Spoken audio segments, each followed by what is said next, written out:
Hello everyone and welcome back. In this video we will see how you can change your phone number on your Google account. So let's start this video. In order to change your phone number, you first have to open your Gmail application. Now click on this Google account profile on the top right corner and here click on Google account. Now click on this personal info. Scroll down a bit until you see phone area. Now click on this phone and here click on the number. Now click on this edit button.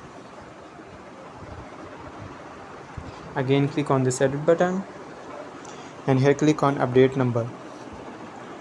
Now click on this number and change your number.